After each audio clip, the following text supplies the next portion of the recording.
তো গাইস আমি হচ্ছে এই বেঞ্চটার উপরে বসলাম, আর এটা হচ্ছে এমন একটা বেঞ্চ, সেই বেঞ্চটা হচ্ছে প্রতিটা গ্রামে প্রতিটা বাড়ি বাড়ি একটা কিন্তু থাকে, যেটা আমাদের এই জায়গায় আঞ্চলিক ভাষা বলা হয় চাঙ্গারি। চাঙ্গারি না?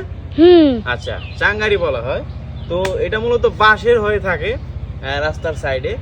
তো ওনারা এতটাই অ্যাডভান্স যে বাঁশ ঠিকই দিছে পায়া হিসাবে, তো উপরে পুরো ইট আর সিমেন্ট দিয়ে পুরোটা নতুন করে নিছে, ইট আর সিমেন্ট দিয়ে বানিয়ে নিছে। তো এটা কিন্তু একবারে লং লাস্টিং।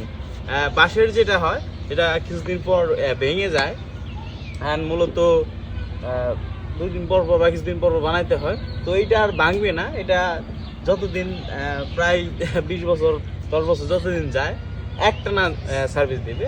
তো এই জায়গায় কিন্তু জায়গাটা অনেক সুন্দর, এই পাশে সুন্দর প্রকৃতি, আর এই পাশে হচ্ছে দেখা, এই পাশে হচ্ছে যে সামার টাইমের যে বাতাসটা পুরোটা এদিক থেকে আসার পরে ঠিক এই জায়গাটায় লাগে। তো মূলত এই জায়গায় সবাই গ্রামের মানুষ বসে গরমকালে যে বাতাসটা, ওই বাতাসটা উপভোগ করে এই জায়গায় বসে।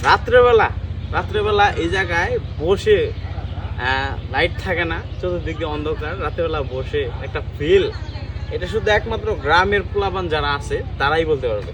তো ওই ভিডিওটা এই পর্যন্তই।